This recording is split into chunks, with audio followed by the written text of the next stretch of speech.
A very good morning, afternoon, or good evening to you, ladies, gentlemen, and all other genders watching this. I'm glad to tell you that today's your lucky day because we got the chance to inform you about one of the most interesting and important topics for today's managers, organisers of sports and esports events. Of course, I'm not the only one sitting at this table. Sitting here with me are young professionals Grishma Christova, Shaykh Idris Ibrahim Solomon Abdrahman Aziz Kabor III, Steve Heijnen, me, your host Luca van der Eng, and Jesse Hogerman. Woo! Yeah, he couldn't be here. Guys, welcome to the TV panel. Could you give a quick introduction about yourself and the topic you are going to be talking about today? Grishma, would you like to start off with that? Yeah. Well, as you said, I'm Grishma Christova. I'm 19 years old from Bulgaria, but most of my life I lived in Cyprus. And I'm studying in Breda University of Applied Sciences. And my topic for today is gamification, as you mentioned. Sweet. Idris? Yes, thank you for having me. My name is Idris Akbor, and I'm a student at Breda University of Applied Sciences. I have had history in law, so that makes me very eligible when talking about ethics. Thank you for having me. Steve?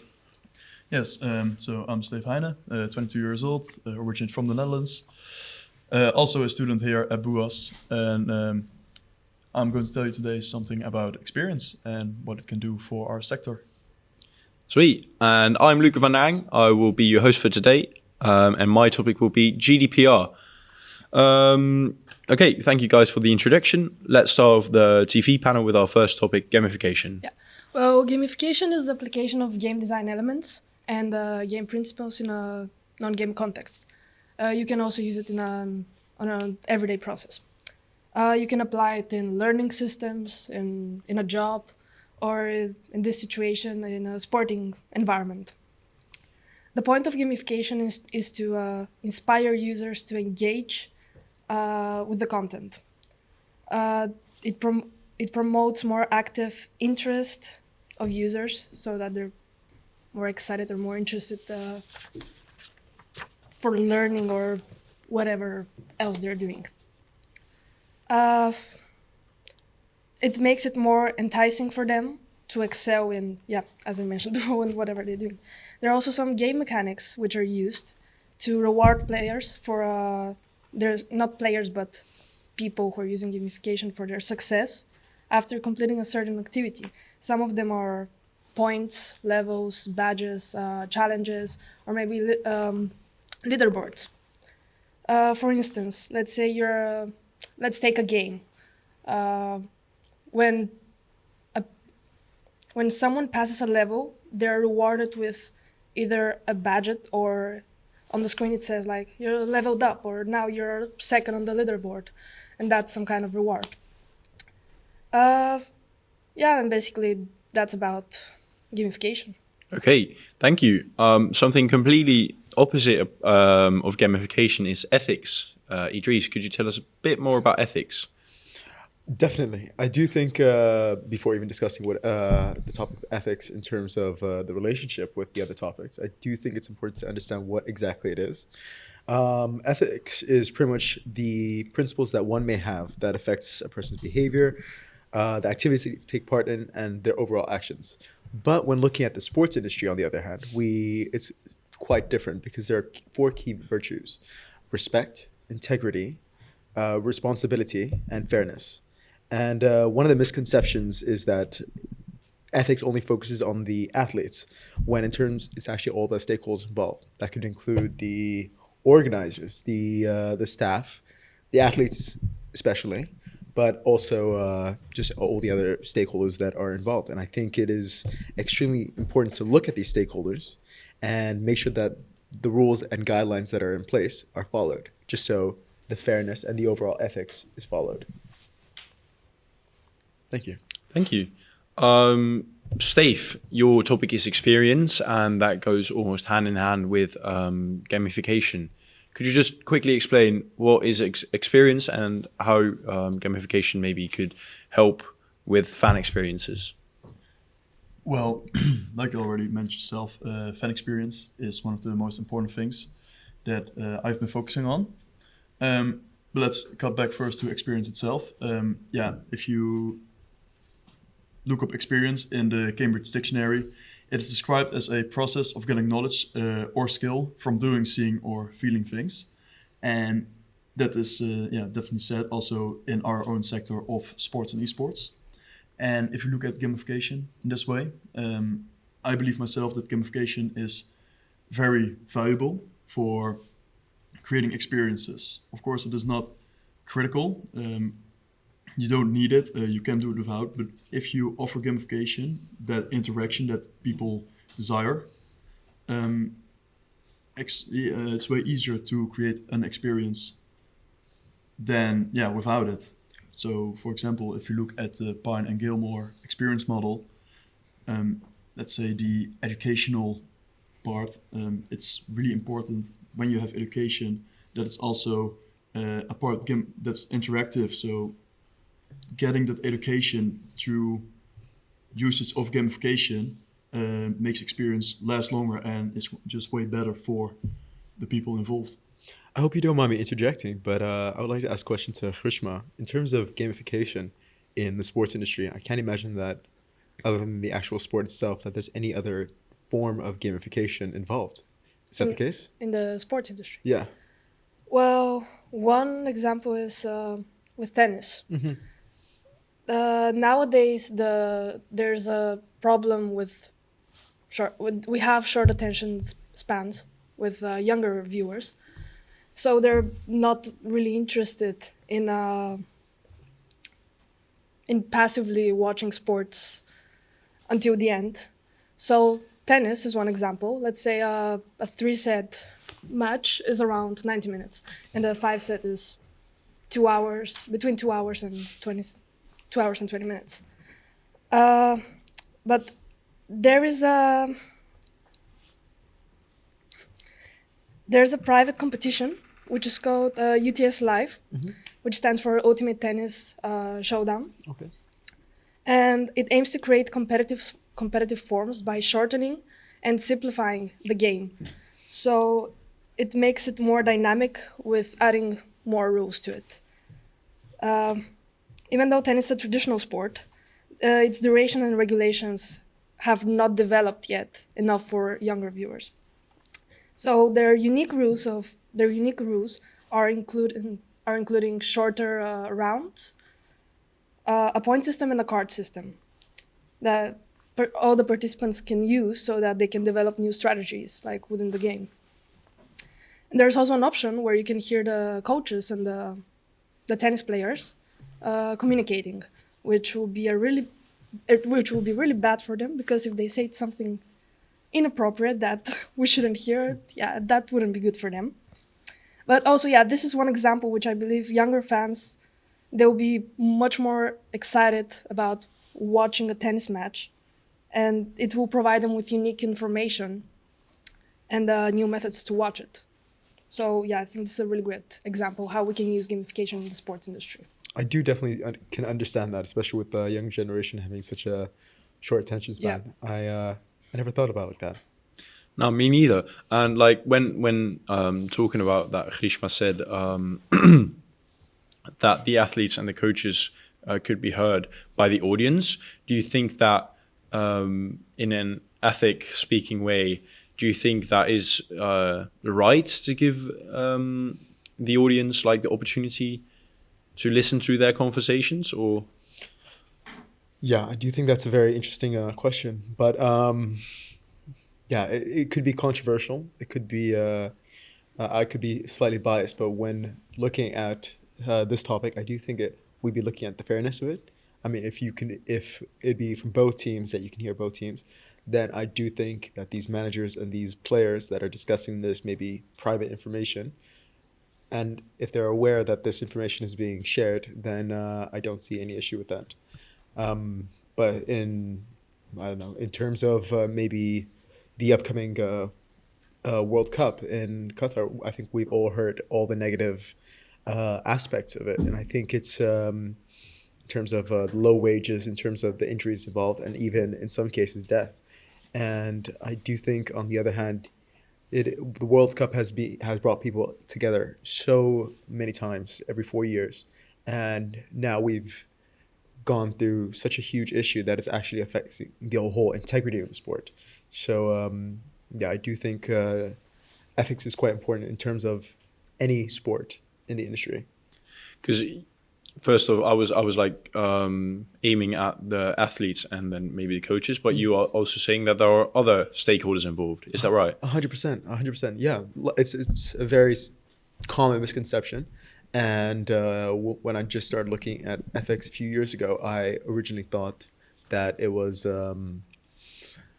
just focusing on the main stakeholder involved, when actually it's just everybody involved. And even though it focuses on the organizers and the staff that helped set it up, it does affect the athletes, as they have a bit of a dilemma, because do they attend an event which they know that has brought so much harm to people, but they've been training for the last 4 years practically every day, or maybe 6 times a week? Yeah, it's a bit of a dilemma, and I do think it's something we definitely need to address. And I'm just curious in this case, because of course, like you said, you are very knowledgeable of ethics, but what's your own opinion in this case, the Qatar World Championships that's coming up? It's a very good question. I think, every 4 years, the World Cup has brought my family together, as well as brought me closer to friends, and I definitely feel like it brought relationships together. I was planning on attending the World Cup, but I do believe it does go against my principles.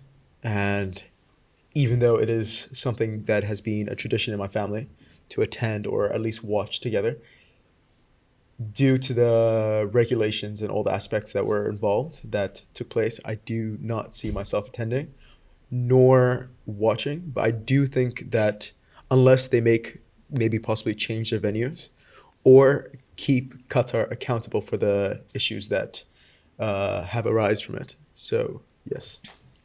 Okay, and well, you're not going to watch yourself then, or trying not to, at least?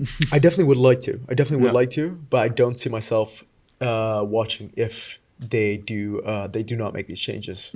So yeah, as long as they keep their integrity, as long as they are held accountable for their actions, if they do so, they have my full support. If they don't, I highly advise they make a change soon, because there are many that share my concerns with this topic.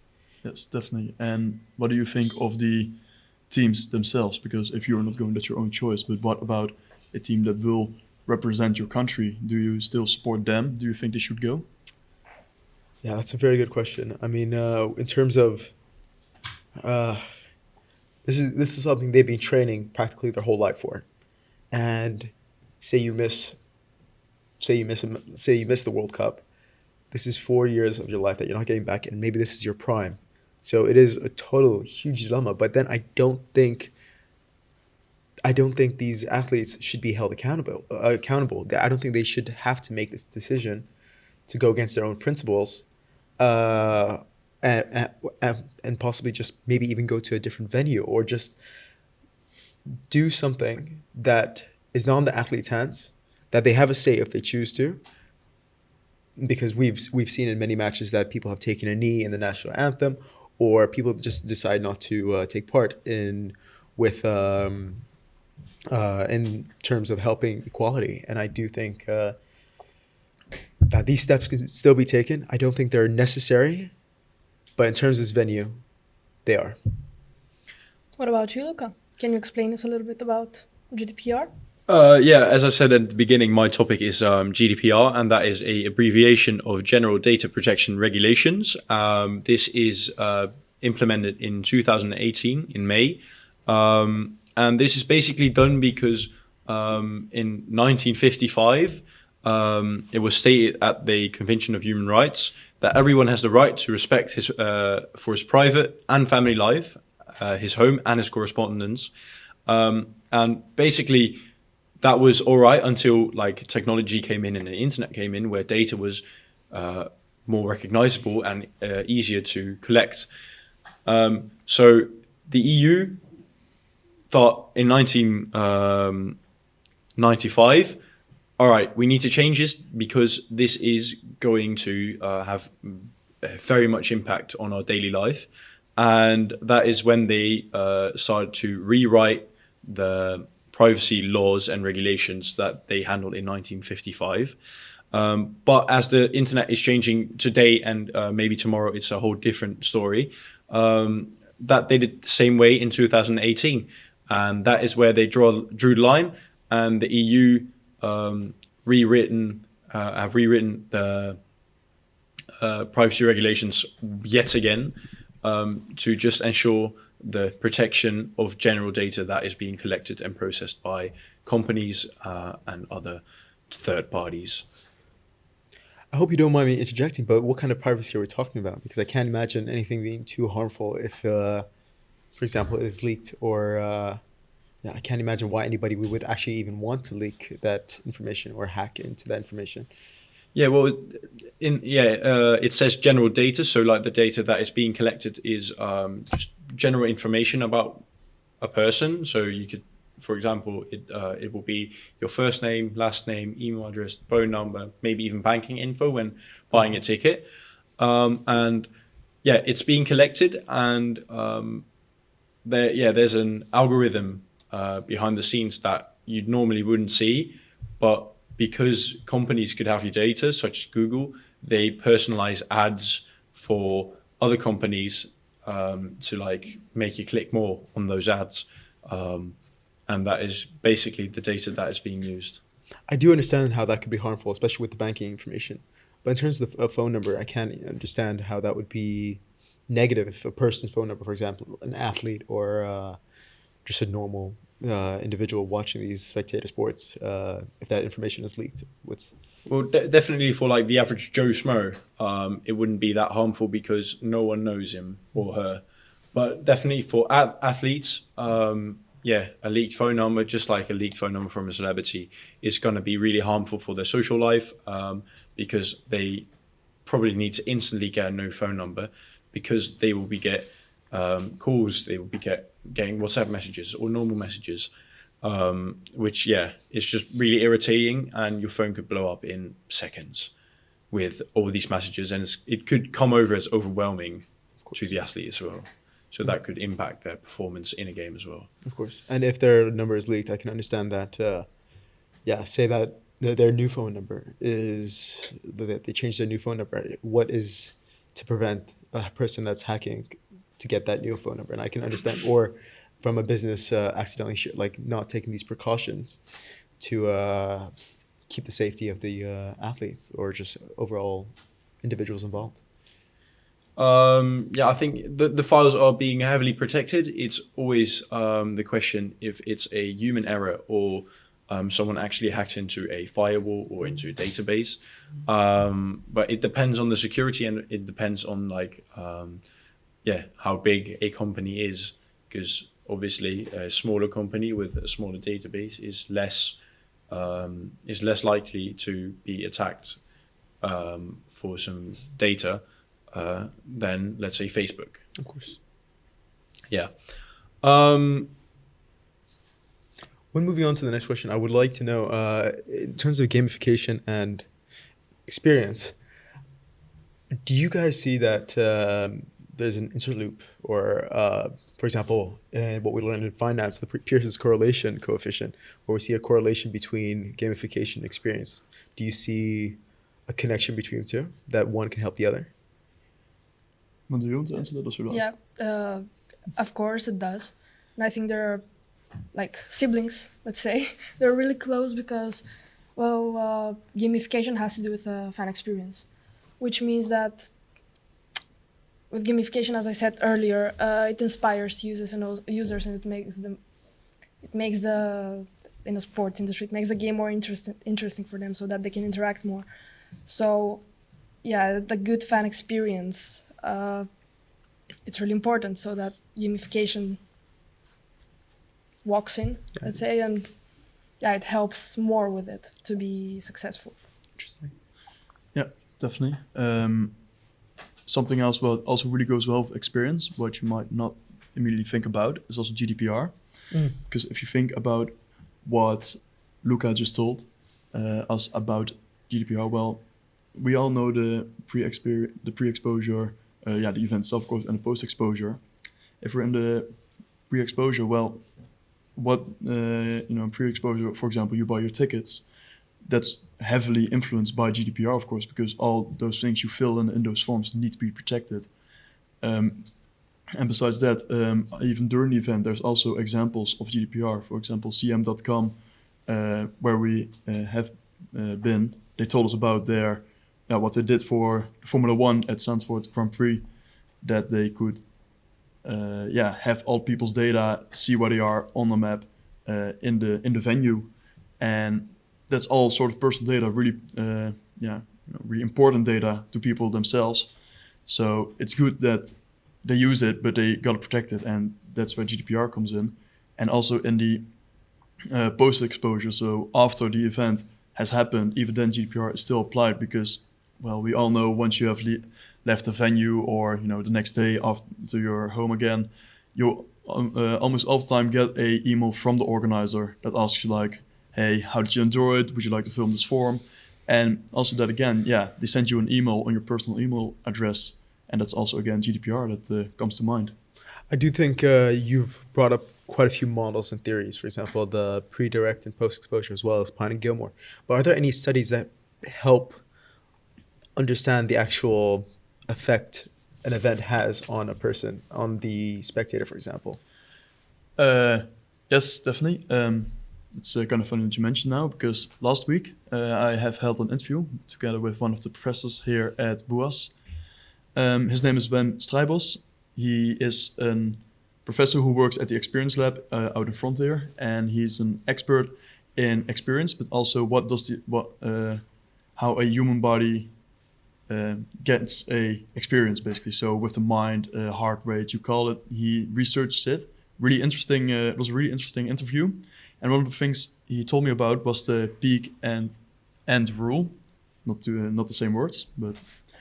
And what it stands for, the P stands for peak, and the end stands for the end experience. And what it stands for basically is once you go into a venue, let's say a football match, you go in, that's already an experience, but you are going slowly to build towards the peak of your experience, and it could be that your team scores a goal, for example. That is your peak. And once you leave, there is, let's say, fireworks, and there is an outro song, but it's also well managed with crowd control that you can easily leave the venue. That is your end experience. If both these experiences, you have a high peak and a good end experience, that means that you will, once you look back on your experience, you will say, I had a good experience. Mm-hmm. This is also tested by the people who invented this. They showed two different groups of people in the cinema. They showed them a movie, but one of them got the context before they started watching, and the others didn't. Even though they both got their peaks, the ones with the context got a way higher peak. So they enjoyed it more and had a better experience. And also with the end experience, can be said the same. One group was shown the good ending, which everyone lived happy ever after, and the other ones were shown a bad ending. So basically a bad experience. And which the results of were, once both groups came out, the ones with the bad experience say, yeah, it's fine, but I didn't really like the ending. The experience kind of sucked. While the people who got the good ending were really, loving about the movie and everything they saw. Yeah, I do recall as a group we attended the Wuha Festival in Tilburg, and I got the impression that I don't know if you guys recall, but it ended an hour earlier, and we were quite bummed out. Even though the whole experience was incredible, I did get the impression that it could have been better, especially just because they ended an hour earlier. Would that relate to the peak model? Yes, definitely. Well, in this case, it's not a peak because you could still had a really high peak. Exactly. So you were completely immersed. But yeah, your end experience is not good in that case. So even though the whole event could have been perfect, but just because your end experience wasn't that good, as you say yourself, you look back at a more flawed event than it maybe actually was. And let's say if the peak was like really high and the festival ended an hour earlier, is there like a line or like a border where you can say, all right, this is where I still had a fun experience and this is where I had a bad experience? That line is not defined by itself. However, what they and that's also something where gamification can come in, because all sorts of people come towards an event. So let's say that you and Idris go towards an event, but you go towards the festival and you heard the best things, you love all the DJs that are there, so you're already really pumped up and are already looking forward to the experience. It means you're pretty much up here. Because experience. Well, Idris, he's just going there because you bought his ticket, for example. He doesn't have any affiliation with the music that's being played, so but he's still looking forward to it because, free music and fun day out with you. Yeah. So that means you will be here. Well, Idris might be here. So it is really important for organizers to level you two out, so you both go in with kind of the same base experiment or experience. Sorry for that. And because once you're both on the same base or same level, once you enter, you will both start, working towards the same peak, and at one point have the same peak experience. Okay, thank you. And Grishma, do you think that gamification could either strengthen or help to ensure that the peak is there or even existing longer? And do you think that it could maybe prevent and with a sad feeling or have a bad ending to your event? I believe that it can. It's for sure it has an impact on the Experience. Yeah, the experience. As I said, it will make it more intriguing, more satisfying for the attendees. But I don't think that it can do something about the bad experience. It's not helpful at all, because gamification has the potential to increase the fans' excitement about the event, but I believe it lacks the power to undo a bad experience. Just because, gamification is not of control of what is going to happen during the event. It's in control of some activities that might happen during the event. But also, after all, if it's a bad experience, from what I can tell, bad experiences, like negative thoughts in general, they can predominate over the positive thoughts, which is basic psychology, and that's how the human mind works. But I'm not a psychologist, so I don't know that much about it. Yeah. And can you agree with that, Steve, or do you think there's maybe some untapped potential left in gamification? I would say there is still some potential there, especially. Well, I just want to go back to the example Idris gave us about the Qatar World Championship that's coming up. If you've been following the news, like last week, we have seen that Qatar is paying fans of different countries to come to the World Championship and get paid by them, housing, whatever. They get everything for free, as long as they are only positive on social media, make some good advertisement basically for Qatar. And oh no, look, it isn't that bad. These stadiums aren't built with blood of other people. So they are, like I said again with the P&E rule, are really high up because they're getting paid. They're going to a World Championship basically for free. And you have people like Idris, for example, who have bought a ticket, but are still like, okay, fine, I'm going just because I bought a ticket and it's a waste of my money if I don't go. So they go, but they are more here. And gamification can be really used in this case for before they go into the stadium to level those people out by, for example, have those small courts where they play a 5v5 football, like 5 Dutch fans against 5 people from Qatar. That sort of thing to let them sort of forget maybe that, it's not as all, not really beautiful, but they'll go into the stadium before the event basically with the same, with the same experience again. I definitely agree, but I do think it is quite ridiculous, the fact that Qatar would have to take these steps in paying for everything included for these individuals, when in fact they could have used that money to actually give fair wages to the staff, and which would have prevented all this negative viewing, negative perspective that we've implemented on these spectators and also maybe prevent any of the teams from dropping out. I think when looking at Niels on Wheels, one of our clients that we've been working with for quite some time, he's a wheelchair tennis player, as you guys know, and I think if you were to compare a wheelchair tennis player to a Roger Federer, for example, say they were to play an actual game, it would not be fair. People would debate whether or not wheelchair tennis can be seen as a form of tennis, and the answer to that would just be yes. As long as the fact that the rules and guidelines are followed, then it should not be an issue. And I think that definitely applies to Qatar and making sure that just overall moral principles are being followed. And if it is, they do not have anything to worry about. If it isn't, then I am definitely opposed to that.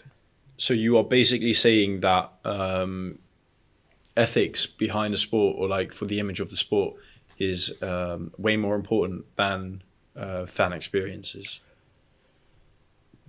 That's a very good question, and I know I'm going to be quite biased because I am part of ethics, but I do think I